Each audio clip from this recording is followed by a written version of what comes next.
Olá pessoal, estamos aqui de volta em mais um episódio do nosso Foxcast e queremos agradecer a Deus por estarmos aqui mais uma vez. Deus é o autor da nossa vida, o condutor das nossas histórias, a Ele toda a honra, a Ele toda a glória, em nome de Jesus. Mas eu também não posso deixar de agradecer àqueles que acreditam no nosso ministério, aqueles que nos ajudam e proporcionam essas histórias irem para o ar, com tanto zelo, com tanta maestria. Em primeiro lugar, quero agradecer ao Wilson e à Lúcia pela transportadora Visão Transportes, que também não tem medido esforços para nos abençoar. A MC Transporte, essa gestora de excelência, Maria da Luz, tem sido um exemplo no estado do Tocantins. Muito obrigado à empresária irmã Maria da Luz. Marcos Construtora, empreendimento na cidade de Marabá. A família Aranete Telecom, na pessoa do Rafael, da sua mãe, da sua esposa e toda a família Aranete. Muito obrigado por tanto zelo, por tanto investimento no reino de Deus em nossas vidas.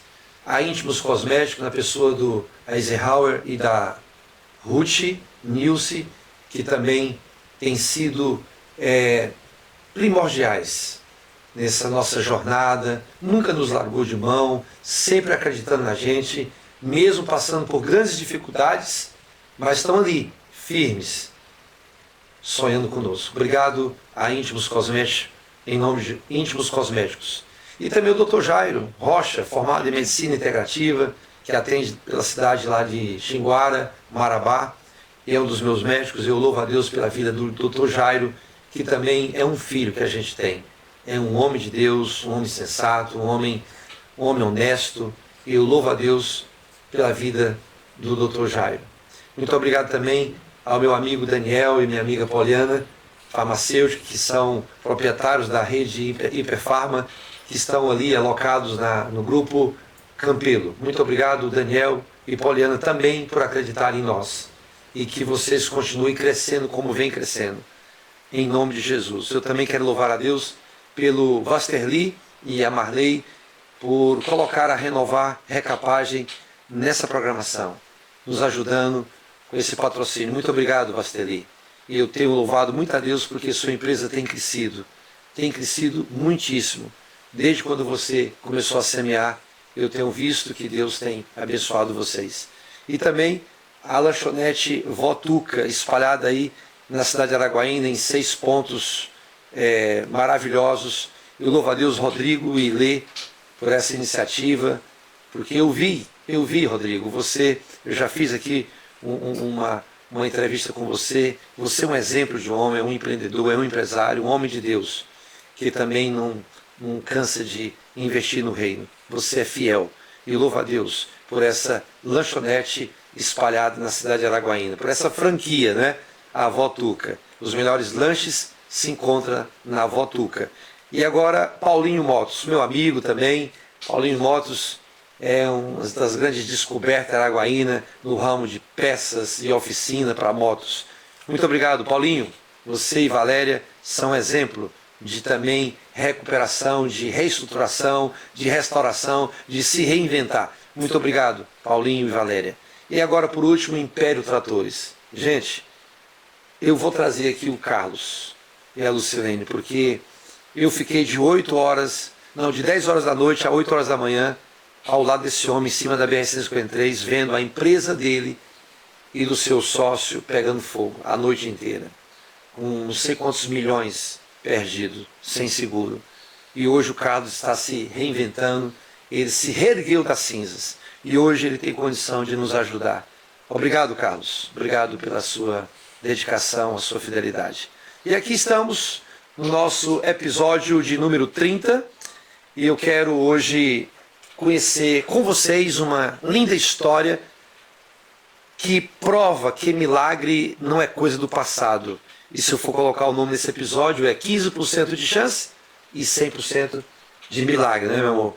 Uma história que começou com um diagnóstico devastador, um câncer metastático com chances mínimas de cura, e se transformou em um testemunho vivo e um cuidado e o poder de Deus. Eles enfrentaram hospitais, longas viagens, negativas e ajudas, efeitos colaterais dolorosos e momentos de incertezas, deixando filho para trás, família, mas em cada detalhe viram a mão de Deus sustentando, abrindo portas e renovando forças. Então, com a gente, nos nossos estúdios, Jurivaldo, mais conhecido como o Jura, e sua maravilhosa esposa Poliana, para contar como a ciência fez o que podia, mas Deus se incapacitou e completou essa obra e escreveu no final dessa história, dizendo: eu sou o dono de vocês, o milagre da cura da vida do Jura. Né, meu amor? Então, para nós é um prazer receber Poliana e Jura no nosso meio.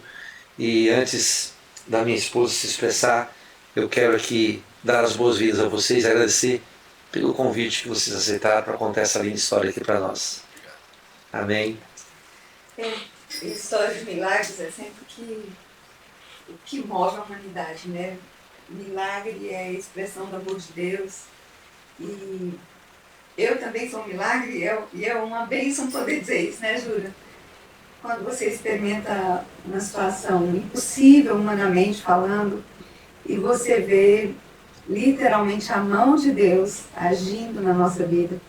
Então, é uma honra poder ter tido essa experiência de passar por uma causa impossível e ver Deus agindo. Então, nós queremos ouvir vocês, queremos compartilhar com todos vocês essa história poderosa. Eu sou um milagre também, e eu sei que cada história de milagre é poderosa e pode causar mudanças incríveis na vida de alguém também. Então, fiquem conosco hoje para ouvir esse testemunho poderoso. Amém. Bem-vindos, Poliana e Jura. Bem-vindos ao nosso podcast. Foxcast, né? Isso. Poliana, antes do diagnóstico, Deus já estava movendo peças, né? No bastidor de sua vida. Trazendo você de volta aos pés dele, né? Sim. Então, quando você olha hoje para aquele preparo silencioso de Deus, que eu sempre digo que Deus nos prepara antes de nos usar, como percebe que o céu já estava crescendo essa história antes mesmo dessa luta começar? Então, como você vê isso? Conta um pouco da sua vida, da sua história, até chegar a esse ponto do diagnóstico. Eu sou formada em administração e eu tenho uma filha, mais o Jura, que nessa época a Amanda tinha 10 anos e eu administro uma clínica e eu vinha no automático, que eu falo. Eu estava muito no automático. Todo mundo percebia, mas eu não percebia. Até que um certo dia minha irmã me chamou, falou: vamos para o refúgio da igreja? Aí eu falei, não tenho tempo, não tenho tempo. Eu trabalhava de segunda a sexta, eu falo que eu trabalhava de segunda a segunda. Eu não tinha hora, meu telefone tocava a qualquer hora. Eu não tinha horário de almoço, eu chegava em casa tarde da noite, geralmente era normal chegar por volta de 7 horas da noite. E isso era comum já, isso já vem se arrastando por muito tempo. E eu fui no refúgio da Igreja Ágape, que foi na chácara da Ruth News. Refúgio de mulheres. Isso. Aí eu pensei o seguinte, eu falei, isso não vai dar certo não, porque o meu telefone não para e lá pegava o telefone. Só que aí recolheram o telefone. Aí eu fiquei, era necessário. Então, eu estava no refúgio, recolheram, já tinha deixado todo mundo avisado, recolheram o telefone. Tirou pela janela. Então, tirou.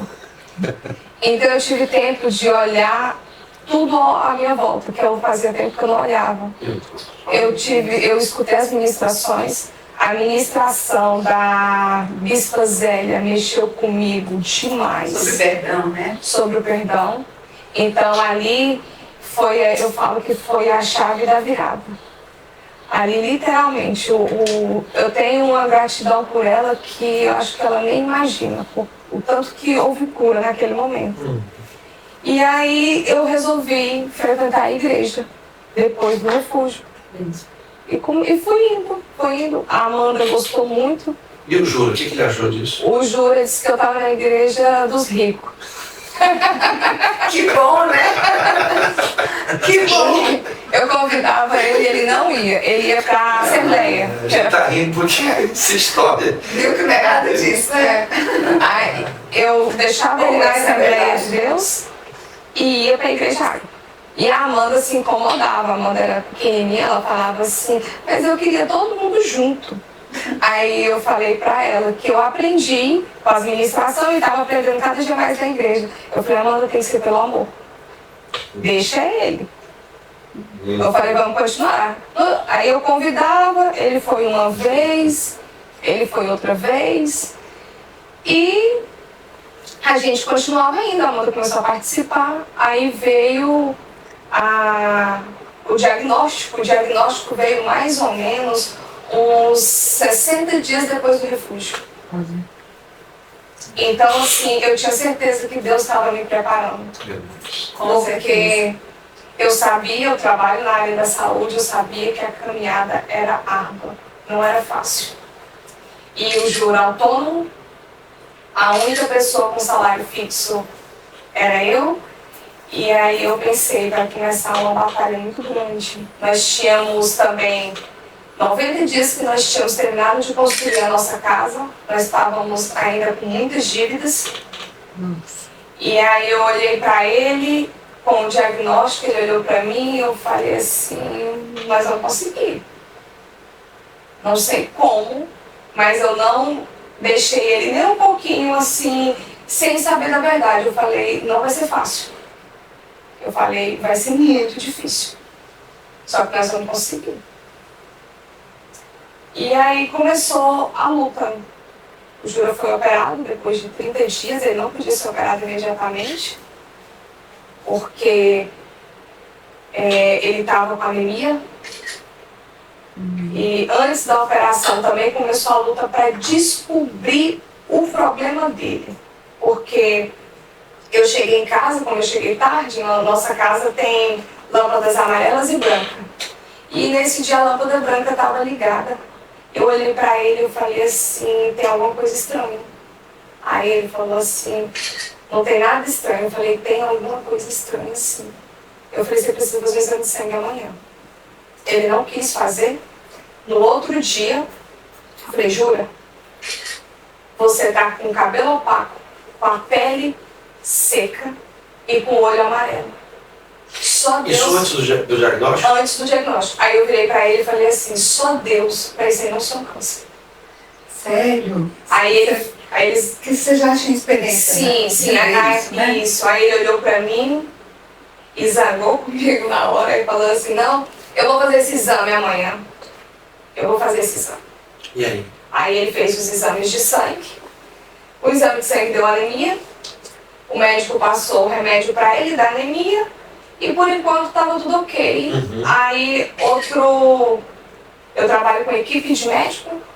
Aí nós estávamos na minha sala, o médico que passou o remédio para ele, entrou outro médico. Aí eles comentaram que o Júlio estava doente.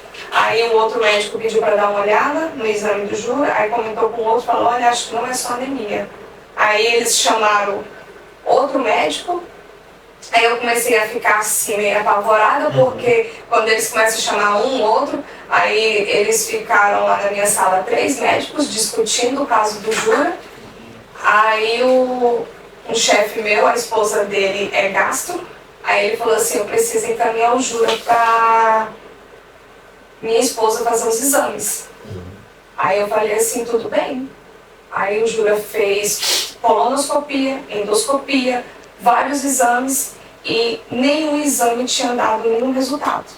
Sério? Nenhum exame. Nada aparecia? Nada aparecia. Aí o doutor me chamou no consultório dele, falou assim, Poliana vai ter que fazer uma ultrassonografia do abdômen agora. Aí eu falei assim, o Júlio disse que não vai fazer mais não, porque ele não tem nada.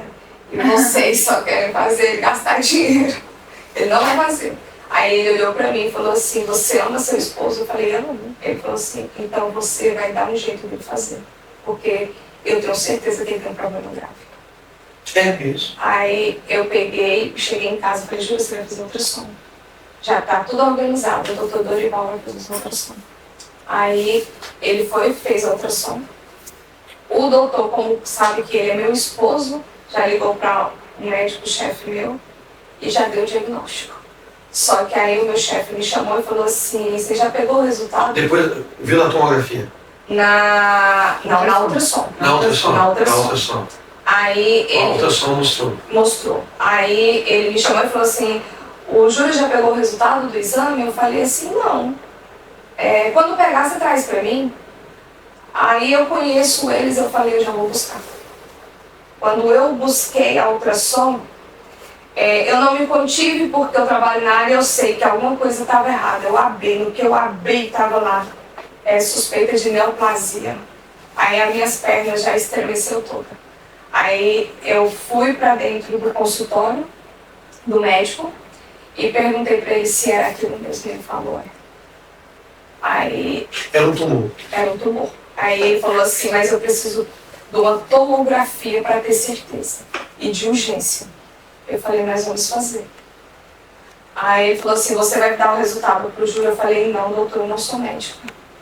Eu não tenho condições, eu não vou dar resultado para ele. Eu vou levar ele para fazer a tomografia, nós vamos pegar o resultado da tomografia e o senhor vai dar o resultado para ele. Aí nós fomos, fizemos a tomografia de manhã, pagamos um valor extra para sair o resultado. Esse período demorou quanto tempo aí? Um dia. E como é que você se sentiu? Você sabendo disso, sem falar para ele?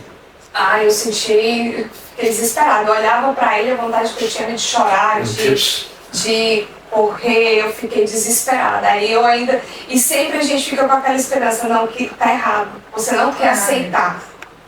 Sabe por que eu pergunto isso? Eu também tive um câncer aqui na tireoide. E eu fiz a ultrassom e o médico também me deu esse laudo. Dessa forma.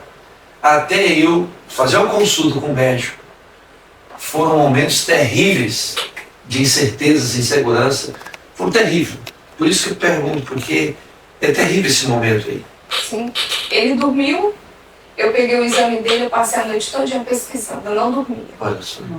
Eu pesquisava tudo, eu olhava, eu pesquisava, e eu via que não tinha outro resultado. E assim, trabalhando com a equipe que eu trabalho, eles são especialistas na área, eu sabia que eles também tinham certeza.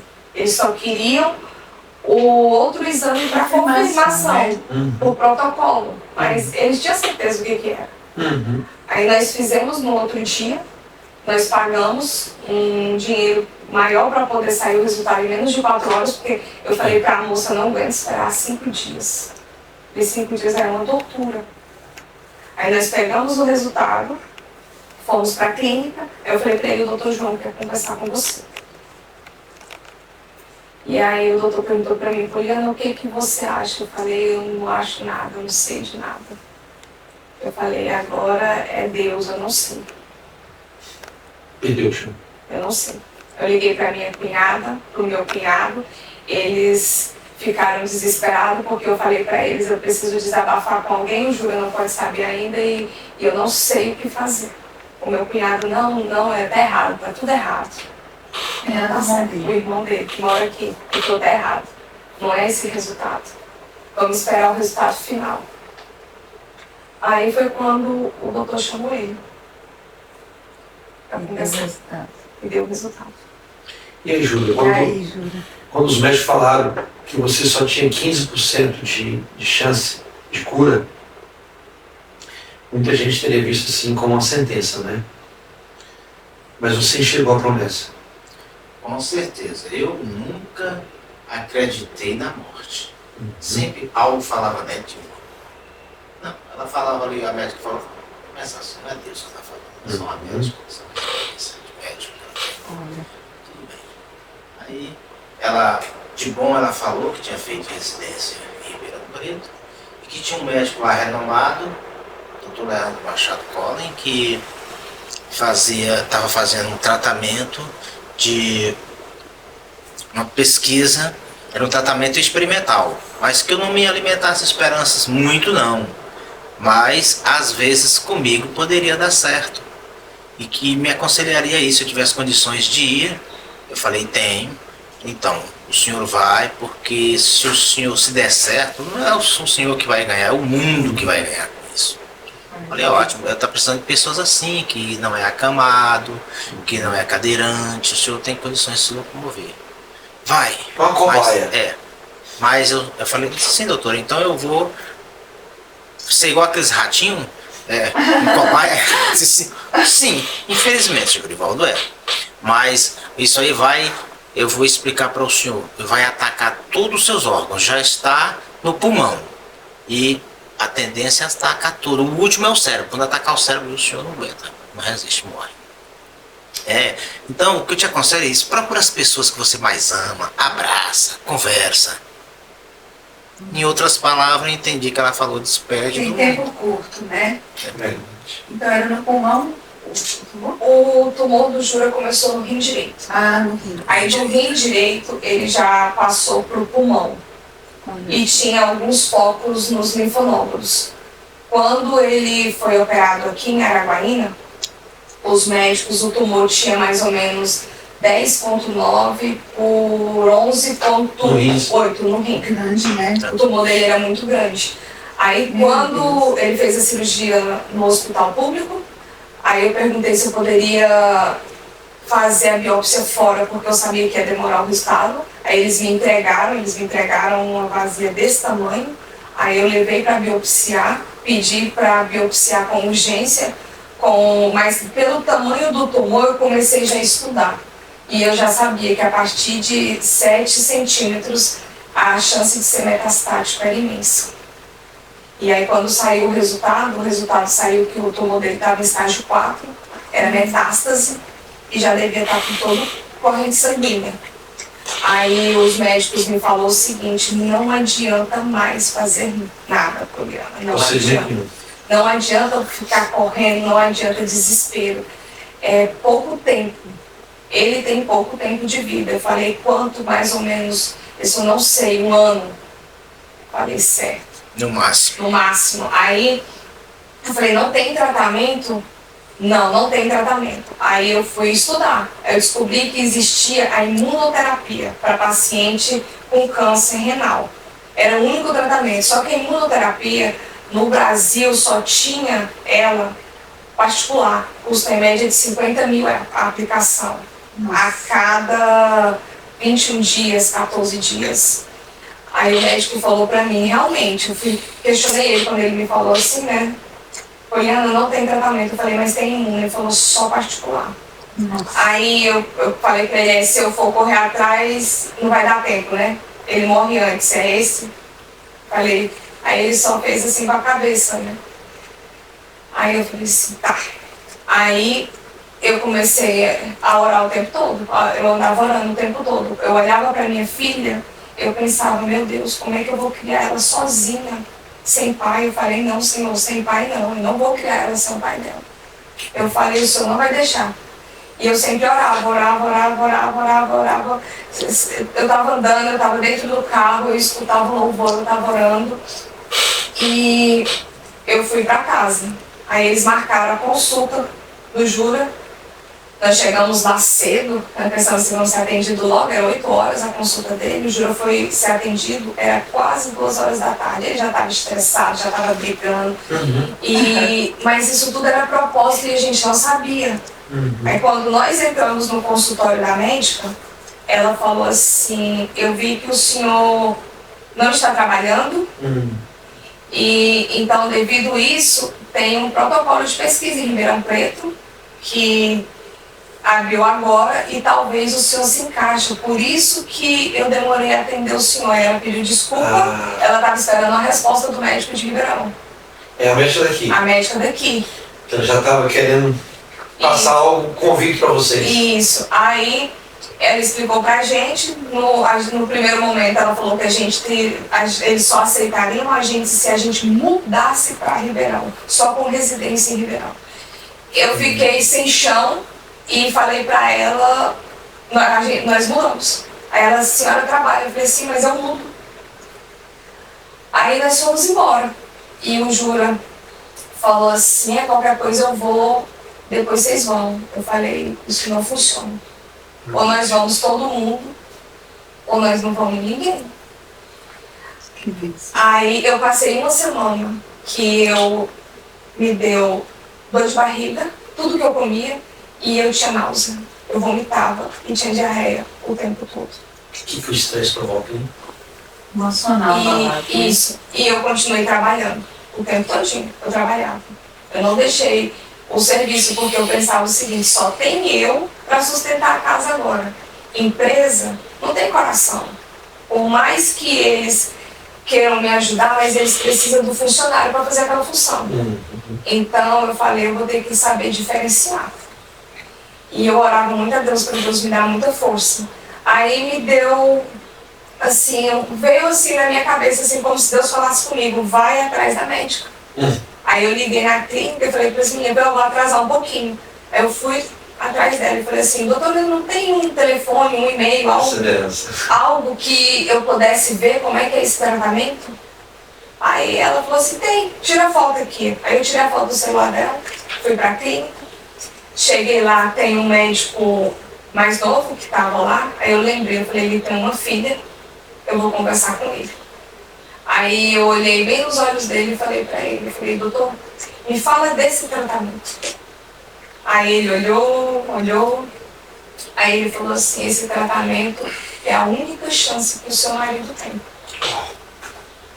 Aí eu comecei a ficar assim, em choque. Aí ele falou assim pra mim: larga tudo e vai cuidar da sua família. Isso não foi um anjo. Foi. Ele falou assim: larga tudo e vai cuidar da sua família, porque a sua família está precisando de você agora. E você precisa ajudar seu esposo. O que importa agora é a sua família. Aí eu fiquei assim, falei: meu Deus, como é que eu vou embora para uma cidade? Eu vou morar num lugar que eu não sei. Aí eu fiquei me martirizando. Sem fonte de renda. Sem fonte de renda, com o esposo doente, com a criança pequena. E eu fiquei assim, eu pensava 24 horas. Aí eu comecei a passar o dia todo trabalhando e falando com Deus, trabalhando e falando com Deus. E aí veio no meu coração de olhar de novo o papel que eu tirei a foto. E lá tinha o e-mail do médico. Eu escrevi uma carta para ele contando a minha vida. Expliquei para ele que meu esposo estava desempregado, que eu era a única fonte de renda. Eu tinha uma filha, eu trabalhava há tantos anos numa empresa que eu não tinha condição de ficar em Ribeirão Preto naquele momento, e eu não queria que ele deixasse de acolher o meu esposo, porque a gente não poderia morar lá. E pedi para ele, até pelo amor de Deus, que ele tivesse compaixão da nossa vida. E mandei uma carta para ele. E deixei o e-mail aberto e continuei trabalhando. Aí quando foi mais ou menos assim, uns 3 minutos, a minha caixa de e-mail apitou. Quando eu olhei, eu fiquei impactada, porque assim, eu falei: meu Deus, ele é o chefe da USP da oncologia. Ele me respondeu, e quem me respondeu foi ele, não foi o secretário dele. Ele me respondeu. Aí ele falou para mim que entendia a minha situação, e se eu tivesse condição de arcar com o transporte e com a estadia, não seria por isso que minha esposa ia ficar sem tratamento. Aí ele falou assim: entre em contato com a minha secretária para saber quais os primeiros passos. Aí imediatamente eu entrei em contato com a secretária dele. Ela passou a relação de tudo que eu tinha que preencher. Eu preenchi, eu juntei todos os exames do Jura, mandei. Aí eles solicitaram as peças, porque eles não aceitam biópsia de outro lugar, tem que ser refeita lá. Aí nós organizamos, eu conversei na clínica, eu tinha férias vencidas, eu tirei 30 dias de férias. Nunca fomos, né, amor, em Ribeirão Preto. Nunca tinha andado de avião. Compramos, primeira vez compramos as passagens, fomos rápido para lá. Aí meus cunhados todos ajudaram com as despesas. Aí a Amanda ficou com meu pai. Nós chegamos assim, na hora que eu coloquei os pés dentro de Ribeirão Preto, a primeira palavra assim que veio na minha cabeça assim, que eu falei: Senhor, eu não sei o que eu estou fazendo aqui, mas tu sabes. Se tu me mandou vir pra cá, é porque algo vai acontecer de melhor aqui. Mas eu não sabia, eu só estava sendo conduzida pela vontade de Deus. E no outro dia fomos para o hospital, o Jura fez vários exames novamente. Aí, com uma semana, o médico chamou a gente e, infelizmente, ele deu outro diagnóstico. Que foi quando ele falou o seguinte: os exames que vocês fizeram, não tinha sido feito nenhum PET scan, lá o Júlio fez PET scan, e no PET scan diagnosticou que o tumor já estava no fígado também. Meu Deus. Aí o chão abriu. Eu chorei desesperadamente. E ele ficou assim, do jeito que ele está aqui, calmo. Aí eu olhei pro médico e falei: doutor, não sirvo para ser acompanhante. Muitas pessoas morrem, né, assim, num lugar como esse aqui, porque não chegam no final do diagnóstico. Então o tratamento não recebe adequadamente o tratamento que merecia. Não é isso, Júlia? Recursos, né? Por falta de um PET scan, por exemplo. Exato, Meu Deus, que coisa. Infelizmente, no estado do Tocantins, nós não temos nenhuma máquina de PET scan. Vai não. Todos os pacientes oncológicos daqui têm que ir para Imperatriz, para Goiânia, para Brasília. Pois vamos lutar, vamos gritar, vamos chamar os nossos deputados, vamos falar para eles: precisamos de uma máquina PET scan. Precisa, é necessário. Então, Os médicos... Pois é bom eu saber disso, porque a partir de hoje eu vou lutar por isso, entendeu? Eu vou lutar por isso. Nós vamos lutar por isso. Sim. É para ter no regional aí Não é? PET scan, exatamente. Ok. E o hospital lá é um hospital universitário, é um hospital municipal, lá, que é o Hospital das Clínicas, do estado de Ribeirão Preto. O Jura foi inserido num protocolo de pesquisa que é patrocinado por várias empresas. E aí começou, né? Quando ele falou pra gente que o Jura estava com o tumor no fígado, ele falou pra gente a questão das porcentagens. Aí ele conversou com o Jura. e aí, Realmente. Júlio? Ele falou: olha, senhor Jorivaldo, a coisa é séria. Lá não tem, mas nós aqui temos alguns remédios que vamos fazer um teste. Sim, não é nada garantido, mas eu garanto para o senhor que se o senhor der conta de fazer o tratamento, o senhor tem 15% de chance de cura. Uau, já. Aqui não me deu foi nada. Aí eu falei: não, já tá bom, doutor. E 43% para viver mais 5 anos. Eu falei: beleza, vamos. Eu falei: não, tô animado, doutor, porque o senhor já me deu 15%, lá no meu estado não me deu nada. Mandou eu abraçar as pessoas que eu mais amava, conversar, morrer, esperar a hora de morrer. Não. Aí tudo bem. Aí já falou assim: amanhã, você começa amanhã. Tudo bem. Eu fui lá pro 7º andar e ela aplicou a infusão aqui e deixou só eu e a Poliana na sala e falou: quando terminar aí, vocês me chamam, bate naquela porta. Tá? Lembrei do Zen da harpa, fui louvar. Fui louvar. Enquanto tomava aqui, eu louvava. Terminou. Teve algum que chamou atenção? Eu louvava aquele hinozinho da Deus é amor, né? Deus está curando aquele Dá uma palhinha pra nós aí. É bom, é importante. Faz aí, vai. Eu não sei nem mais como começa aí, meu Deus, Lembrar nessas horas Porque também. é difícil. Eu falo assim, porque você é um adorador e a tua cura veio por isso, cara. Fé mais fé, amor mais amor. Quem não tem, peça ao Salvador. Pois sem fé e sem amor, jamais agrada ao Senhor. Poxa, esse foi um combustível para transformar esse número frio de 15% no combustível da fé. Isso. Adoração. 15%. Eu estava fazendo as contas de igreja, ainda estou ainda nos 43% ainda que o mestre falou. Essa é a verdade. Só em 2007 adoração, é né? que faz. Quando Isso começou em sai da dor, 2022. assim, né? Começou em 2022, falei, ainda estou ainda naqueles 43% ainda, que é só dos 5 anos, né? Vai fazer 5 anos. Se fazer isso, porque a May também viveu isso, cara. Ela se queimando, ela adorava a Deus. Eu sempre eu É louvava nessa a Deus. hora que revela onde está firmada a nossa fé, né? Graças a Deus, né? Eu tenho certeza, não tenho dúvida. Lá nós éramos uma turma de 49, Os 49, de uma colega lá que a gente tava num bate-papo lá no corredor, que a gente tem um prazer quando encontra com o outro assim. Aí a gente lá conversando, né? ficamos ali conversando, e aí viu uma médica, ela perguntou, doutora, e aí, quantos já perdeu muito dessa nossa turma? Aí a médica falou, olha, infelizmente perdemos 18.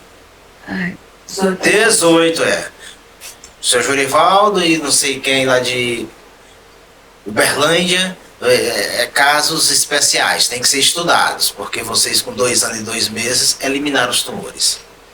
E só nós dois, o resto todos que a base é 5 anos. Os outros estão em tratamento 5 anos. A gente fala direto. A gente fica se comunicando. Então, o que ajudou todo esse processo da recuperação, primeiramente a sua fé, segundo o seu estado físico, para suportar os efeitos colaterais. Me fala um pouco sobre os efeitos colaterais que você sofreu. Eu perguntei para o médico, doutor, o que eu devo comer e que tenho que evitar comer? Beber, coma de tudo, beba de tudo, leva a sua vida normal. Tudo bem, doutor. Beleza. Mas aí, quando nessa infusão, com 84 dias, ele disse para mim, olha, a cada 21 dias eu voltava lá em São Paulo. Aí eu até falei para ele, doutor, eu não dou conta, eu sobrevoando aqui, o avião aqui, e aí eu vi que só tem cana de açúcar, e eu trabalho vendendo sal mineral em fazenda, e eu não sei fazer nem rapadura, eu tô vendo só cana de açúcar aqui. Aí ele sorriu e falou, mas você tem que dar um jeito, vem pra cá, trabalha com Uber, caça qualquer coisa aqui, rapaz, pra você fazer. Eu falei, nem resistir eu dou conta, nem de trabalhar do jeito que eu estou. Eu estava debilitado, muito debilitado. A Poliana tem umas fotos, aí você vê as fotos. Eu falei, meu Deus, aqui eu estava quase morto. Eu olhando as fotos, mesmo, a minha neta veio pra cá em 2022. Fizemos o aniversário dela aqui. Eu falei, nossa, Poliana, olha essa foto minha pra aqui, eu estava quase morto aqui já. Horrível. Então, aí quando não deu certo a infusão, ele falou, cara, do fígado eliminou, mas é que se como migrasse do fígado para o pulmão. O pulmão aumentou, então nós não estamos satisfeitos, vamos mudar de remédio, agora vai ser oral. Ok, aí passou esse oral, aí eu vi a porca torcer o rabo. Aí eu vi a coisa feia. Porque aí ele te causa uma amarelidão e dor de barriga, desinteria. 4 horas da manhã eu estava sentado no vaso. E eu nem chamava a Poliana, que ela tinha que trabalhar, eu falei, não vou chamar não, deixa quieto, deixa tocar aí. Teve dia que eu fiquei a ponto de pensar assim, eu vou morrer, eu tenho que escolher do que eu morro, se é com remédio ou sem o remédio. Porque eu pensava assim, se eu parar de tomar esse remédio, eu vou viver 6 meses, 10 meses, 1 ano, eu vou viver. E tomando esse remédio, capaz que eu vou morrer, tomando esse remédio eu não vou viver nada. Eu estou praticamente morto, hoje. Entendeu? A boca queimou toda aqui. Toda a comida que a Poliana fazia para mim não prestava, não tinha sabor. Toda a comida, a língua queimada. Aí eu ia ali no regional, eles faziam uma higienização da minha língua, entendeu? A laser. E aí, graças a Deus, isso me ajudou muito. E creme nas mãos, nos pés. E mesmo debilitado viajando nas primeiras viagens foi de ônibus? Foi, as primeiras foram. Eu não aguentava por causa do ar-condicionado do ônibus. O ar-condicionado do ônibus, aquele me prejudicava. Aí eu falei, rapaz, não vou dar conta disso não. Aí foi quando a Poliana fez contato com essa ONG, conseguimos o Madruga lá. Quando eu falava isso para os médicos aqui, rapaz, eu não acredito nisso não. Moço, isso aconteceu comigo. Veio, quando ele não manda o avião me buscar, ele manda o dinheiro para mim embarcar em Imperatriz. Isso é verdade, é verdade. Isso aconteceu comigo. Aconteceu comigo. É incrível, eu também não acreditava não, mas aconteceu.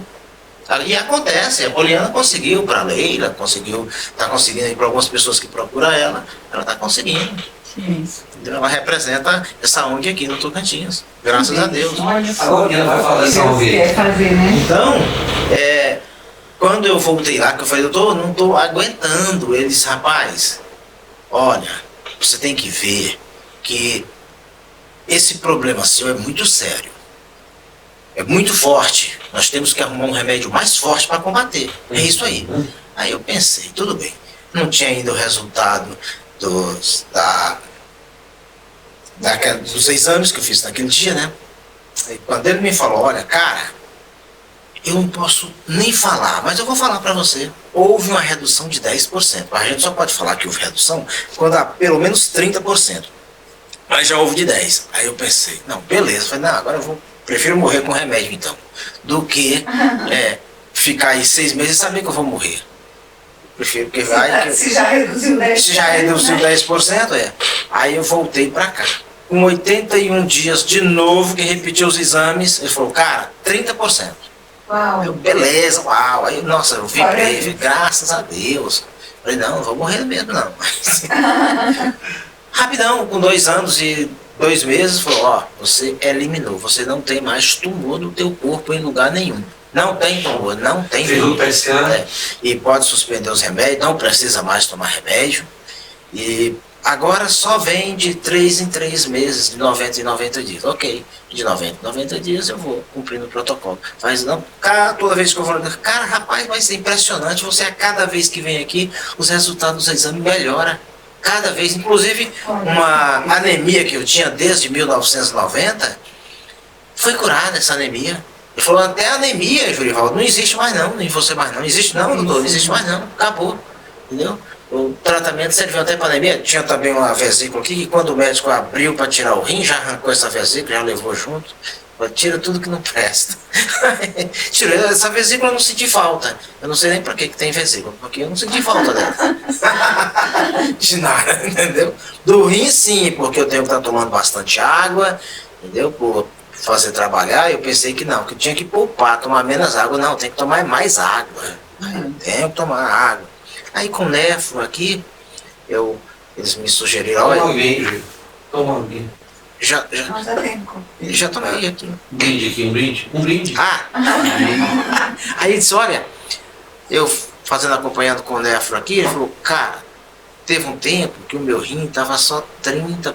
Ele disse, tem que tomar cuidado. Porque se cair para 10, vai para hemodiálise. Meu Deus.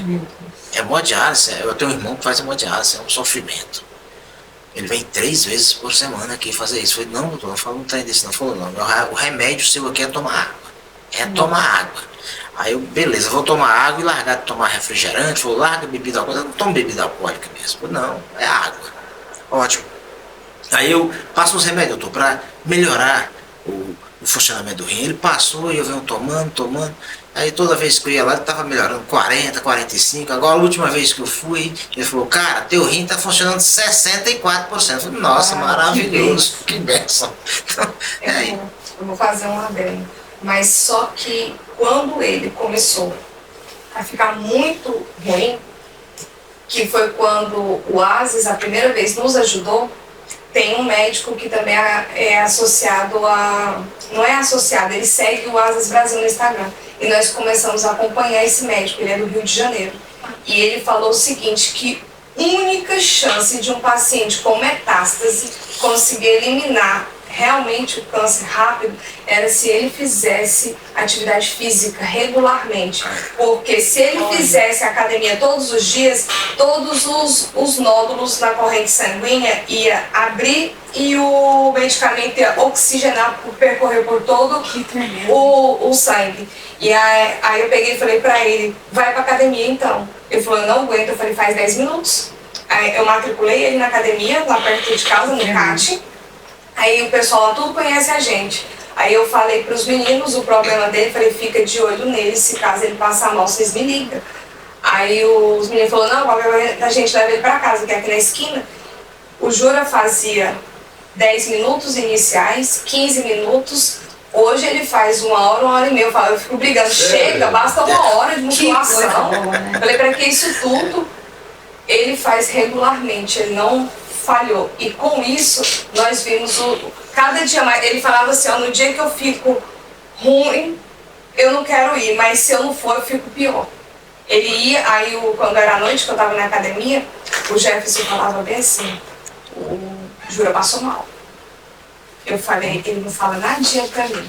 Ele falou, ele passou mal. Ele suou, foi frio. Eu passei, foi baixo aqui com ele hoje. Mas eu falo pra ele não fazer tanta atividade física. Mas ele faz. Eu falei assim, pois dá um jeito de cuidar dele aí. E com isso, nós vimos assim que o hábito dele tá sempre na academia. Ele doente, eu acho que foi raras vezes que nós perdemos o culto, a gente não perdia dia de máscara, e o pessoal falava assim, tem que isolar. Precisa isolar uma pessoa, porque o pessoal já disse que ele vai morrer mesmo. Ele está isolando ele. Eu falei, Júlia, coloca uma máscara e vamos para a igreja. Muito bom. Nós íamos sempre para o culto, nós não perdemos o culto. Só quando ele estava mesmo assim, vomitando muito, com diarreia, e não conseguia. Mas ele nunca deixou, a gente sempre ia. E nós comentamos isso, né, amor? Que foi o que fez um diferencial, porque nós tentamos levar a vida melhor do que nós estávamos levando. Porque antes a gente não tinha aquela rotina de ir para a igreja regularmente, nós não tínhamos o acompanhamento ali, nós não tínhamos aquela unção, o abraço dos irmãos, tudo ajudou demais. Contribuiu bastante para a evolução do tratamento dele.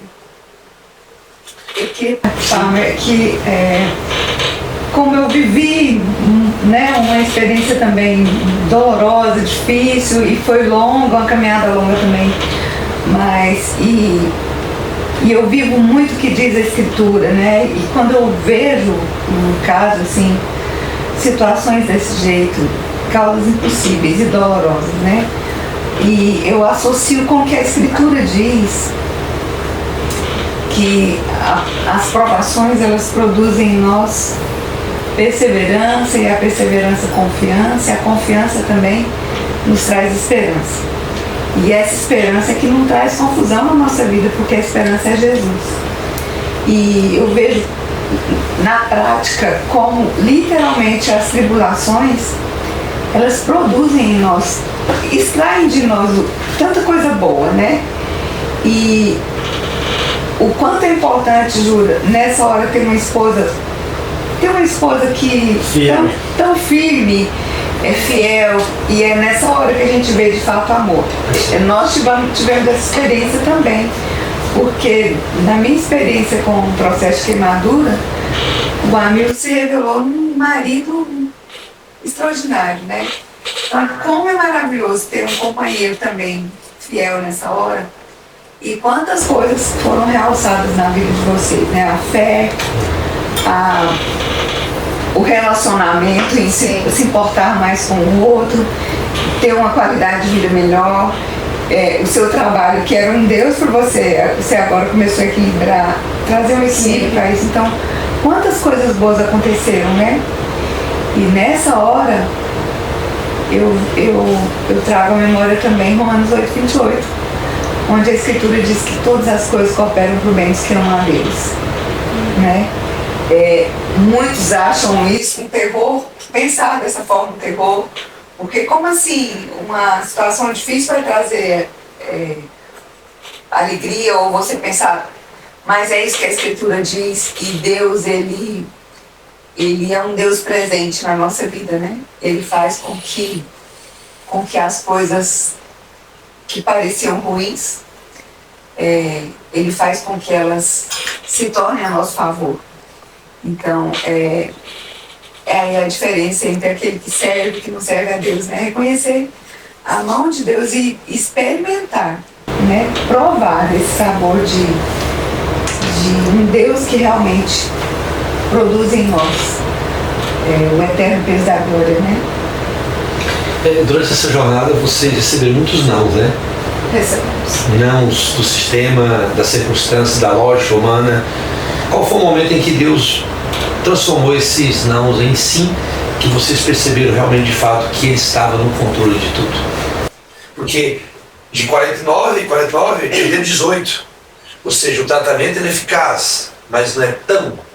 Ele é eficiente, mas não é tão eficaz. Ou seja, há perdas, né? Mas quando se fala de uma cura como a sua, vocês denotam isso a Deus em primeiro lugar. Fala um pouco sobre essa fé de vocês, essa entrega? Para mim foi quando o médico falou dos 15%. Porque até o momento não tinha nenhuma porcentagem. Eu olhei para o Jura, ele olhou para mim e eu falei, se tem 15%, Deus pode reverter. Amém. Vamos lutar. E aí ainda que nós não vamos- tivesse os 15, né? Sim. 1% nenhum. E também Deus porque pode. eu comecei a pensar, eu falei, Jura, nós viemos parar numa cidade que nós nunca imaginamos que viria. Nós fomos andar de avião, nós nem esperávamos que ia andar. Nós demos conta de chegar até aqui. E o médico virou pra gente e deu 15%. Um tratamento que tinha mais ou menos uns 90 dias que tinha chegado dos Estados Unidos para Ribeirão Preto. Olha só. E só iriam encaixar 50 pessoas. Ó.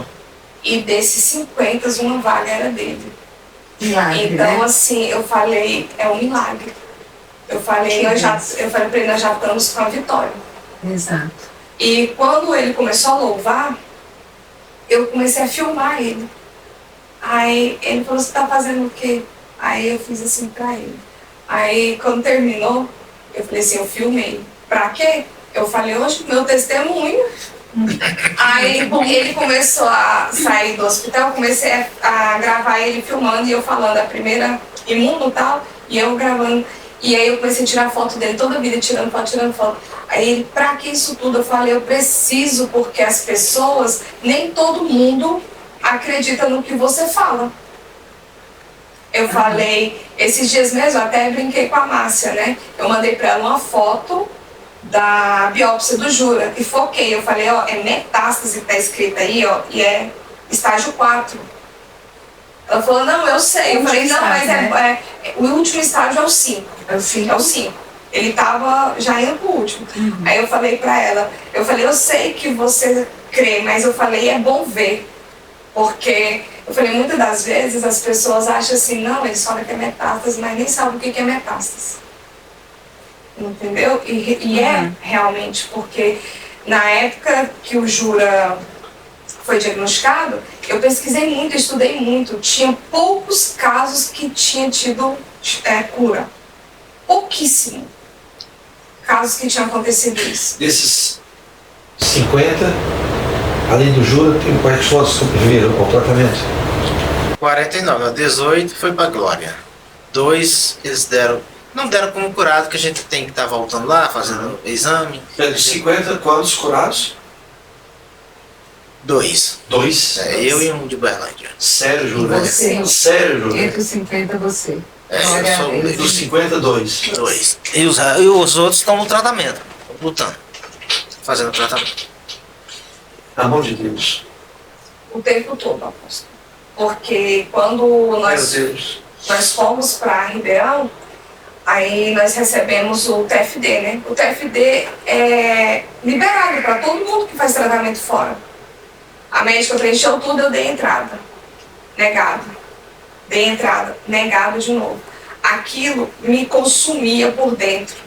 Porque eu pensava assim, é direito. Por que ser negado? É direito da gente. E o atendimento, sabe? Parece que quanto mais você precisa, as pessoas são despreparadas, as pessoas parecem que querem mais te pisar, porque eu estava uniformizada, estava bem vestida. Eu falei pro Jura, talvez para mim conseguir, eu tinha que ir de chinela havaiana.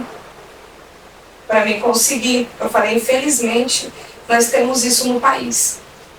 Eu falei, nós não vamos conseguir o TFD. Nós vamos ter que nos virar. E nesse percurso todinho também, o Jura foi diagnosticado com câncer dia 14 de dezembro. No dia 15, eu tinha participado de uma seletiva, que era só 15 vagas remanescentes, lá em Palmas, para um curso de gestão empresarial. E nesse dia saiu o resultado que eu tinha passado. Aí eu falei assim, Meu Deus. impossível, não tenho Tem condições que de abrir ir. mão disso, então. Eu falei, eu vou ter que abrir mão. Aí ele ainda falou assim, não abre não. Eu falei, não, já abri. Com mais ou menos uns 60 dias, porque eles cobravam uma taxa para você fazer. O pessoal da faculdade entrava em contato. A senhora é dona Poliana? Sim. você está devendo a matrícula e a mensalidade do curso de gestão empresarial. Eu falei, eu não estou cursando. Não, mas a senhora está cursando. Eu falei, não, eu não estou cursando. Eu mandei a carta de cancelamento. Ela falou assim, não, mas a carta de cancelamento não chegou. Eu falei, chegou, mandei no e-mail, está registrado no meu e-mail dia tal. Não, mas nós tivemos um problema no sistema, nós não recebemos os e-mails. Aí eu falei assim, eu pensei logo, eu falei, algo Deus tem preparado para mim ali. Deus estava te dando um diploma, mulher. Eu falei, algo tem preparado. Aí eu falei para ela, eu posso falar depois que eu estou ocupada. Ela tá, mais tarde a senhora me retorna. Eu cheguei em casa, jura, não foi cancelado. Eu tenho que pagar R$700, que vai ser a matrícula e a primeira mensalidade. E eu posso continuar o curso. O que você me diz? Ele falou assim, vai. Eu falei, mas só se você for comigo. Porque eu não vou ter paz de estar estudando com você passando mal aqui. E eu falei, não sei como, porque assim, ele não podia ir de ônibus, nós tínhamos que ir no nosso carro. E eu fiquei pensando, meu Deus, a gasolina para ir, para vir. E eu falei, Jura, vamos. E nós fomos. Chegou lá, eu falei para minha cunhada, cuida dele, porque eu sei que eu posso estudar, que você está cuidando dele. Fomos no primeiro dia para a aula.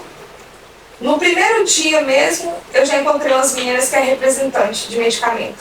Aí ela falou comigo, Polly, e o seu esposo? Eu falei, você está onde? Eu estou na casa do meu pai. Não, filho, deixa o teu carro lá que eu vou te buscar. Essa colega minha foi um anjo da minha vida. Eu não tinha despesa com gasolina em lugar nenhum dentro de Palmas. Ela me buscava, ela me levava para a faculdade, ela me deixava, ela me buscava. Se eu ficava na casa da minha cunhada, se eu ficava na casa do meu tio, sim, tudo ela me buscava. E lá nós encontramos um colega meu, daqui de Araguaína, que também estava indo de ônibus, e nós começamos a dividir as despesas. Olha, tudo providência de Deus, né? Tudo providência de Deus. E com isso, eu não sabia como é que eu usava milhas. O Jura chegou na época que o Jura precisava de avião, e eu comentando com as minhas colegas, elas falaram assim, compra com as milhas. Eu falei, eu não sei usar milhas, não, vou te ensinar. Aí uma colega minha era gerente de um banco que eu tinha conta, a outra abriu uma conta para mim no outro banco e me ensinou, e eu comecei a comprar as passagens aéreas com juros só com milhas. Eu pagava o hotel com pontuação e tudo com milhas. Nós comprávamos tudo no cartão, passava o cartão para tudo era no cartão para poder acumular pontos. E todos os medicamentos que o Jura precisou, as meninas arrumavam todos. Olha, me fala um pouco sobre essa ONG.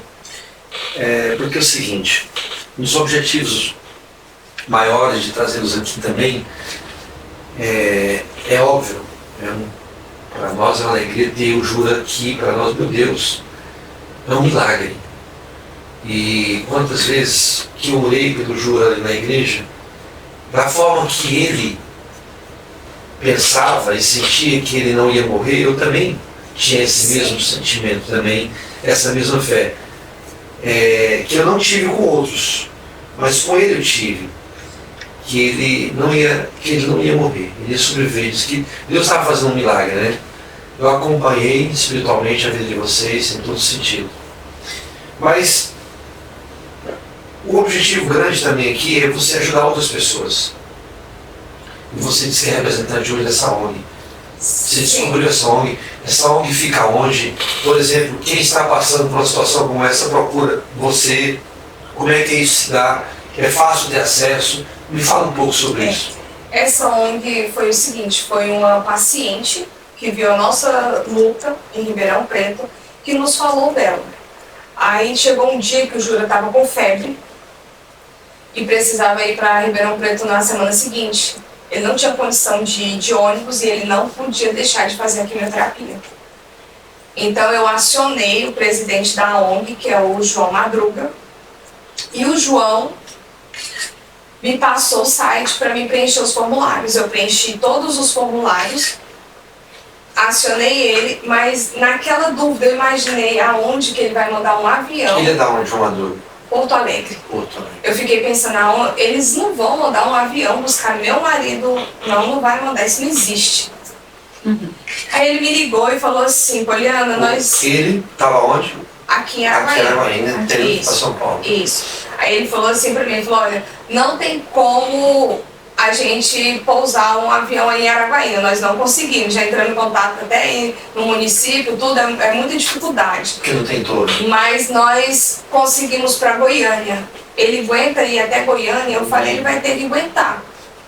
Eu falei, eu empacoto ele aqui bem e coloco ele no ônibus, ele vai.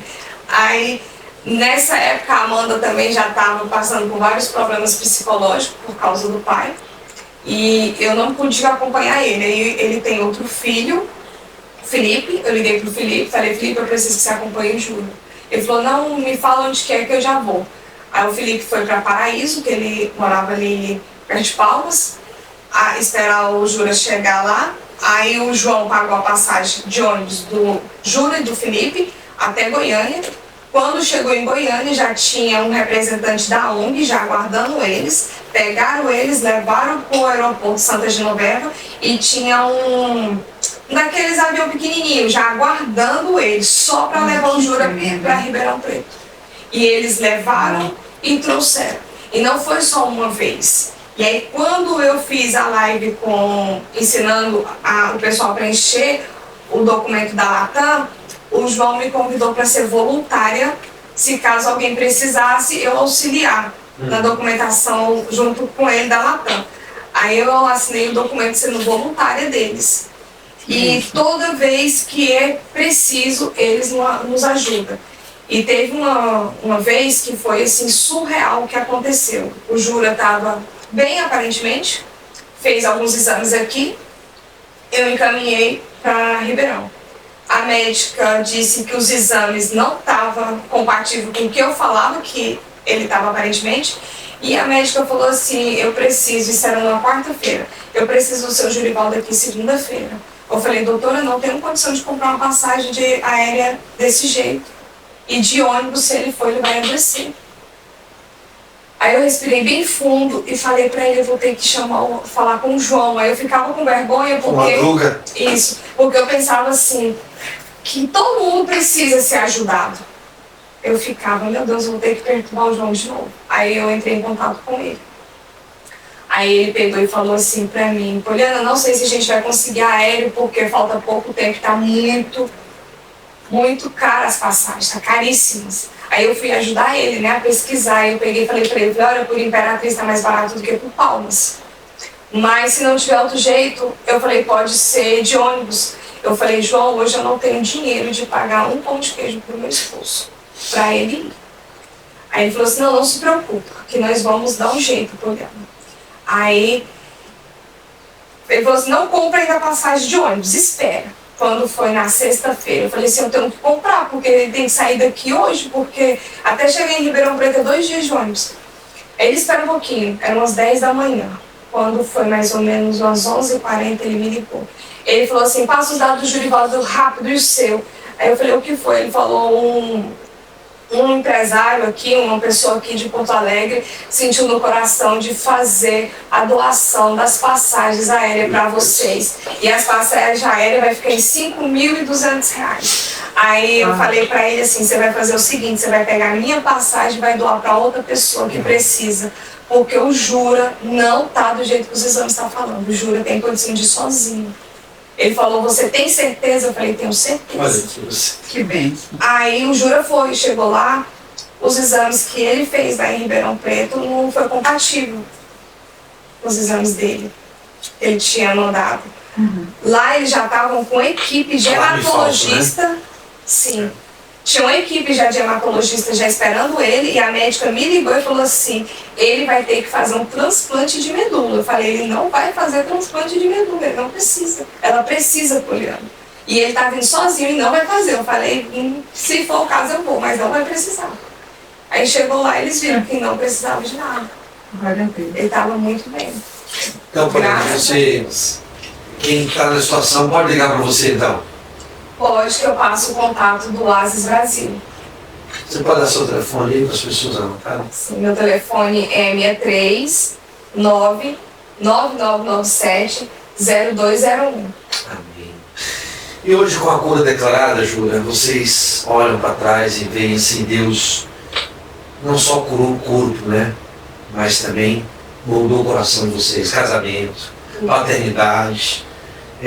Qual a mensagem mais urgente que vocês gostariam de passar para essas pessoas que estão vivendo nesse vale agora, hoje, e que acham que não vão conseguir atravessar?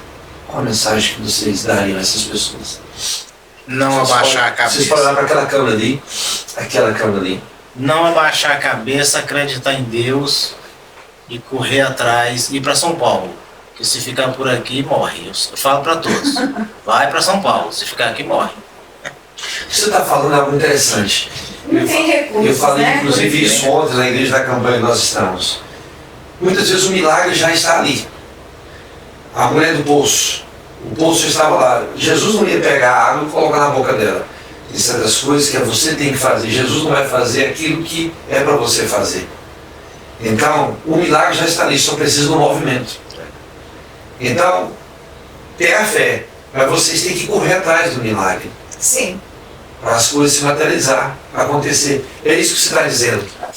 Lá o médico me falou assim, Jorivaldo, aqui primeiro vem para São Paulo, o recurso vem para São Paulo. Eu pensava que fosse para Brasília. Não, que Brasília tem. Aqui tá cheio de gente de Brasília aqui, do Rio, de todo. Venha para São Paulo, o lugar é São Paulo. Realmente. Ribeirão Preto. Ribeirão Preto. Não é Barretos. Não, mas o Rins é Ribeirão Preto. É porque depende de alguns cânceres. Alguns cânceres é em Barretos, outros é em Ribeirão Preto. Esse tratamento que você recebeu, que foi cobaia, né? Ele está em Barretos também? Não sei falar para o senhor, não. Ah, tá. Não, ele não está. Não está, né? Não. Só lá mesmo. Só porque ele é protocolo de pesquisa de Ribeirão Preto. Ele chama protocolo de Uma boa pesquisa pergunta, uma boa resposta. Clara Trial. O nome do Clara protocolo. Trial. Qual? Clara Trial. É o nome do protocolo. Material. E depois desse protocolo de pesquisa, eles já estão com outro protocolo de pesquisa novo agora. E que também não é exclusivo para rins, né? Porque você estava no fígado, estava em todos os órgãos, né? É CA. O dele do Clara Trial era exclusivo É para só dos paciente que deu câncer no rim metastático Começava e pelo passou para outro órgão. Ah, tá. É porque Você específico, lá com pâncreas, por exemplo, talvez não pegue esse protocolo. esse não. Pode ser que pegue outro protocolo. Entendi. E o Jura também só permaneceu no protocolo, morando aqui, porque ele tem um filho que mora em Bauru. E o filho dele fez todo o cadastro no hospital depois que eles solicitaram, porque teve uma época que eles queriam nos tirar do protocolo, Por que não mora em São porque não mora em São Paulo. Cara, olha que detalhe, até isso. Meu Deus, Sim. como Deus usa E o Jura situações. tinha muito tempo, praticamente, quantos anos sem ter contato com seu filho? 29 anos. Uau! E isso houve É uma isso que Deus cura. fez, né? É isso. Glória a Deus. Tá vendo? Como não crer que todas as coisas cooperam pro bem, né? Como não crer? E é igual a senhora falou, eu sempre brinco com ele. Eu estava falando para minha cunhada esses dias, eu falei assim, esse câncer podia ter vindo antes. Olha, Porque o marido depois do câncer, eu falei, meu Deus, é o melhor marido que eu podia é ter. outro homem, né? Teve algum momento que a pastora te inspirou? Teve. Porque eu não tinha como. Tem esse lance, né? Eu não tinha como chorar em casa, eu tinha que ser firme. Eu creio que poucas vezes o Jura me viu chorando, porque eu pensava assim, se eu chorar em casa, a Amanda vai ficar desesperada. O Jura vai pensar, não, estou morrendo. Então, no culto de terça-feira, geralmente, ele não ia. Eu ia, era o culto da minha libertação. Era o culto Da que sua Deus entrega, era né? a minha entrega para Deus. De abrir o coração, rasgar o coração Sim. ali diante de Deus. E teve um dia que eu fiquei bem impactada, que eu falo que eu lembro até a roupa que a senhora estava usando Ai, meu nesse Deus. dia. O apóstolo estava pregando, eu chorava demais porque eu cheguei do serviço, eu fiz uma comida para ele tentou comer e não conseguia. Eu fiz outra comida, aí eu bati a comida, deixei só o caldo, coloquei na geladeira e ele falou, eu não vou comer, eu não dou conta. Aí aquilo me matou por dentro, eu falei assim, eu fiz com tanto carinho e se ele não conseguir comer, ele não vai resistir, ele precisa comer. Sim. Ele precisa comer. E muitas das vezes eu era até ríspida com ele, porque eu falava assim, tem que comer, Jura, você tem que comer, você não pode ser fraco, você tem que comer, você precisa comer. E eu saía, e aquilo ali, aí ele comia, ele falava assim, eu vou começar de raiva. Eu falava, então tá bom. Ele não aguentava comer, mas come. Aí eu saía e eu não aguentava, eu chorava demais. Eu ia pra igreja, eu falava, meu Deus, a que ponto eu tenho que tratar ele com grosseria para fazer com que ele coma, porque se ele não come. Eu falei, Senhor, eu não sei até quando que eu vou aguentar, porque eu não faltei no meu serviço. Só quando eu ia acompanhar ele. Eu trabalhava direto. Aí nós tínhamos uma senhora em casa que me ajudava demais, a dona Diana. E aí eu tive que fazer uma reestruturação também financeira na casa todinha, porque assim, eu não podia ficar sem ela. E muita gente ainda falava assim, você pode ficar. Eu falei, não posso, porque ela é meu alicerce para eu poder trabalhar fora. E foi o que nos ajudou. Assim, no dia que eu cheguei lá na igreja, que eu chorei tanto, que eu incomodei a apóstola e ela desceu. E ela orou tanto por mim, falou tantas coisas boas que me ajudou tanto. E quando ela subiu, eu lembrei de novo, falei assim, você entregou, tem que confiar. E eu olhava e se eu ficava, meu Deus, mas se ela se queimou todinha, ela queimou, eu falei, meu Deus, é doido demais. Ela queimou todinha, ela tá viva. Aí eu ainda falava assim, ele só tá com câncer. Só isso, né? Ele só tá com câncer. Eu falei, ele só tá com câncer, é mais fácil se eu libertar ele do câncer. Porque eu tenho queimadura.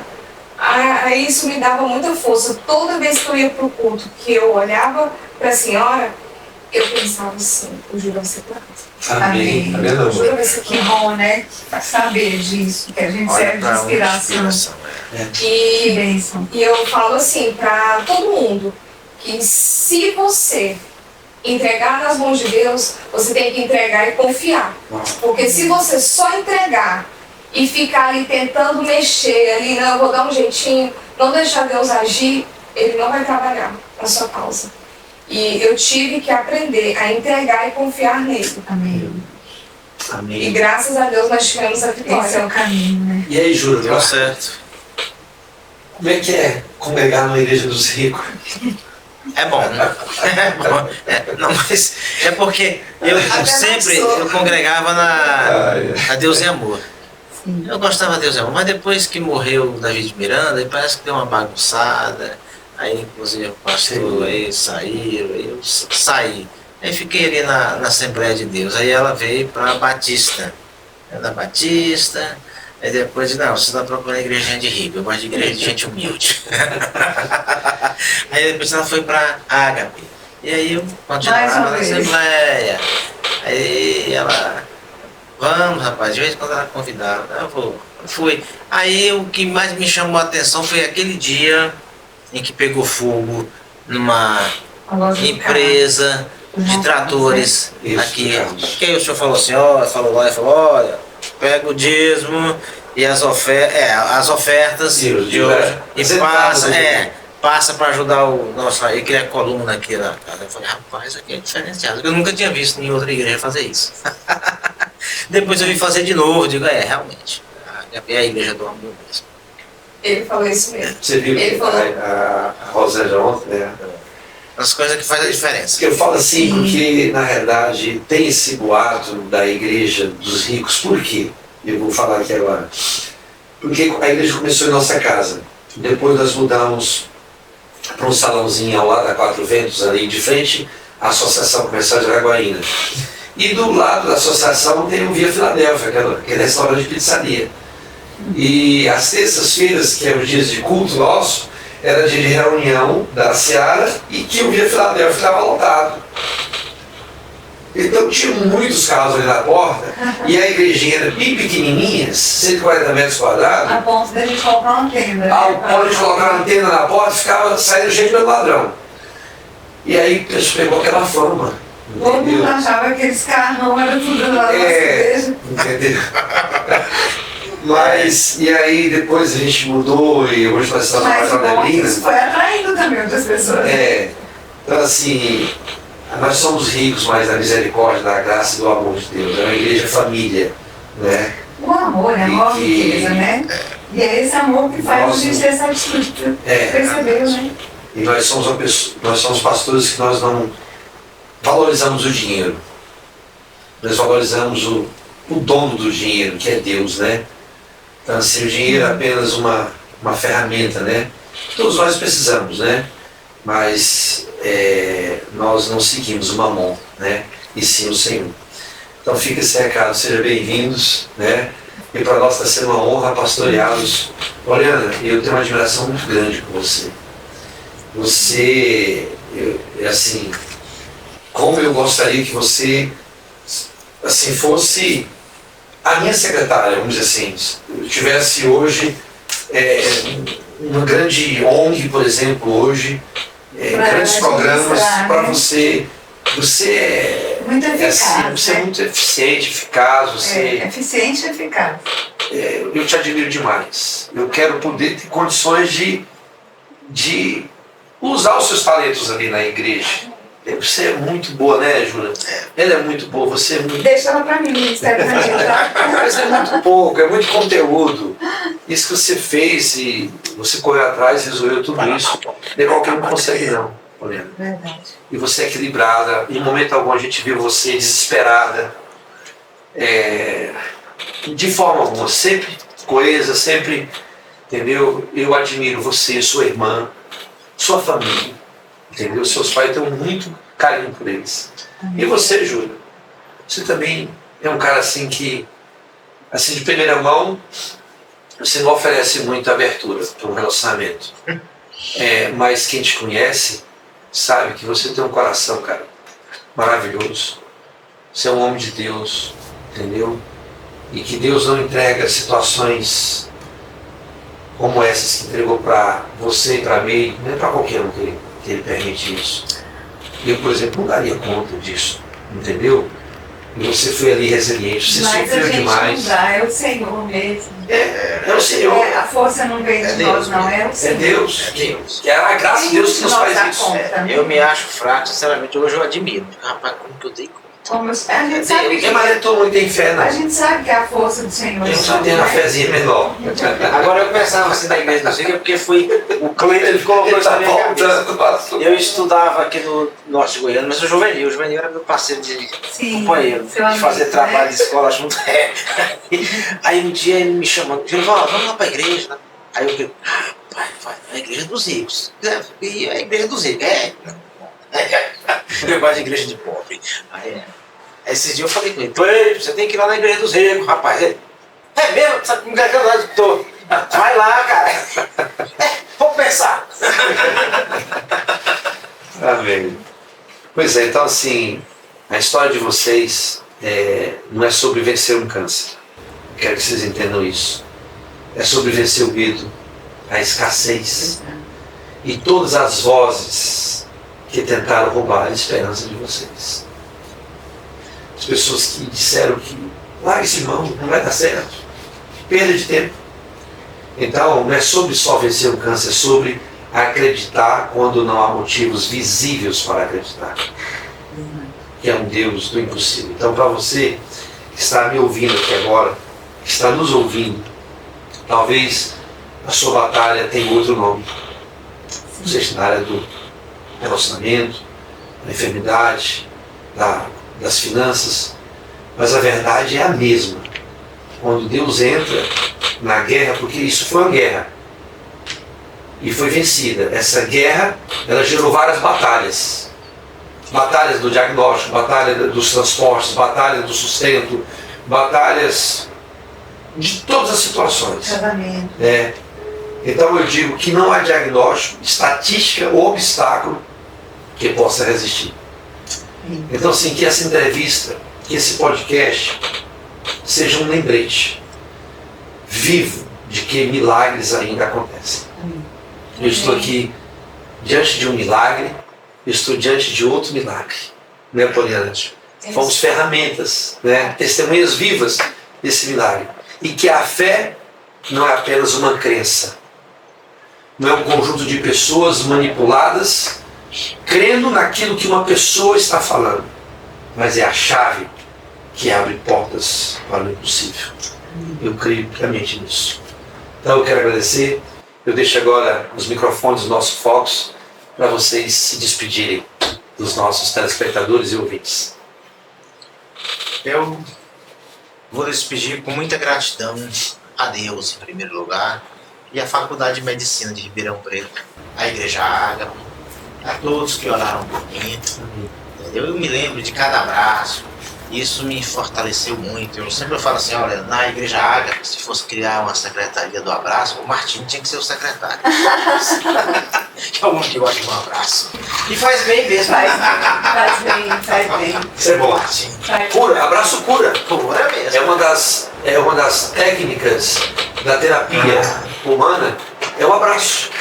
Porque é uma expressão de É o amor, ouvir, né? é o sorriso. É, verdade. De amor. Essa conversa sua nos corredores com as outras pessoas enfermas, isso é uma terapia de cura. É, a gente se alegra quando a gente se encontra. Mesmo quando eu vejo, eu já ando olhando. E eu vou te lançar um desafio. Quando eu encontro alguém lá do... Nossa, rapaz. Eu vou te lançar um desafio. Juntos, parceiro, igreja e família. Ligue para a faculdade de Ribeirão Preto, traga um representante para a gente fazer um evento para eles aqui na igreja e entregar uma encomenda, um agradecimento por eles terem devolvido você para nós. Eu faço isso com vocês. Ok. Amém. Amém? Amém. É bom porque a gente vai, assim, quando eu chego lá, eu já fico pensando, aqueles que eu não vejo, será que morreu? Já pensa assim, será que partiu? Aí eu pego, não, às vezes acontece algum impasse, o cara teve que adiantar. E quem sabe a vida dessa pessoa, eu consigo ir até Palmas para a gente conseguir uma entrevista com o governador, para a gente conseguir uma PET scan do Estado. Ah, seria ótimo. Isso é igreja, é ser igreja. E nós vamos lutar por isso. Nós já temos o Hospital do Amor em Palmas, né? Tá mais fácil. Os coordenadores são nossos amigos lá. Exatamente. Irmãos em Cristo também. Sim. E você, Polly? Eu gostaria de agradecer também, primeiramente, a Deus, porque me deu sabedoria, discernimento em todos os momentos. Agradecer a todos, porque se eu for citar nomes, eu posso negligenciar com alguns. Então, todos aqueles que me ajudou, direta e indiretamente, com oração, com um abraço, com um medicamento para o meu esposo, com um conselho, uma palavra, com um direcionamento igual. Eu sou muito grata ao Dr. João Vitor, porque ele não sabe, mas foi através da palavra dele que me deu força para mim poder correr atrás. Não, ele é urologista, ele é meu chefe. Ah, que bom. Foi através da palavra dele, foi a esposa dele que diagnosticou o câncer do meu esposo. Então, assim, eu só tenho que agradecer a todos. Obrigado, Juliana, meu amor. A gente fica... eu estou em êxtase aqui. Edificado, né? Cada história de milagre, a gente fica edificado. E mais uma vez a gente contempla o poder de Deus na nossa vida, como Deus age na nossa vida, né? Tem uma canção da Lívia Soares que ocupa muito lugar no meu coração, que chama Girei, o nome da canção. E ela fala, não serei mais amado do que eu já sou, né? E é isso, servir a Deus é sentir esse amor todos os dias. E cada vez que a gente contempla um milagre, a gente vê isso, né? Que não tem como a gente se sentir mais amado do que nós somos por Deus. Ele é um Deus de amor, Deus fiel, né? Deus que põe a gente no colo mesmo e cuida da gente. Então eu despeço desse podcast dizendo para você, Deus é amor e Ele se importa conosco, com o ciúme de Pai. O pessoal já estava com saudade de você. Pois é. Nem sempre eu posso vir, né? Em todos os podcasts, mas é maravilhoso. Amém. Estão vendo aí, patrocinadores, o que vocês estão provocando aí nas nossas vidas, na vida das pessoas? Obrigado, Visão Transporte, obrigado, MC Transporte, obrigado, Marco, consultora em empreendimento em Marabá, Obrigado, Aranete Telecom. Obrigado, Íntimos Cosméticos. Obrigado, Dr. Jairo Rocha. Obrigado, Hiperfarma. Obrigado, Renovar Recapage, a Lanchonete Votuca. Obrigado ao Paulinho Motos e obrigado a Império Tratores. Eu quero louvar a Deus e eu não posso deixar de orar por vocês. Amém. Pai, muito obrigado por esse episódio. Muito obrigado, acima de tudo, pela tua pessoa, pela tua presença, pelo teu poder, pelo teu propósito, pela tua vontade. Obrigado porque o Senhor não permitiu que Jura voltasse para sua casa agora, a casa do Pai, mas que ele permanecesse um pouco para que o teu nome fosse glorificado, Pai. E o teu nome está sendo glorificado aqui para mais de 1.500 pessoas. Obrigado, Jesus. Obrigado mesmo, Senhor. Eu te louvo e te agradeço por esse milagre, que não é apenas um milagre no corpo, no físico, mas um conserto, um realinhamento. Pai, é o teu propósito sendo estabelecido. Obrigado pelo Jura, pelo seu filho, pela sua filha, pela sua esposa. Obrigado, Senhor, pela chance que o Senhor deu a deles propagarem o teu nome. Eu te louvo e te agradeço pela vida de cada um que está nos assistindo. E cada um que está nos assistindo, que está carregando um câncer, que está carregando uma notícia ruim, que está carregando um diagnóstico ruim, em nome de Jesus, creia que só Deus pode resolver a sua situação, usando meios, ferramentas, pessoas, instrumentos, para levar essa cura e trazer solução para a sua vida. Em nome de Jesus. Amém. Que Deus nos abençoe e até o próximo episódio. Em nome de Jesus. Amém.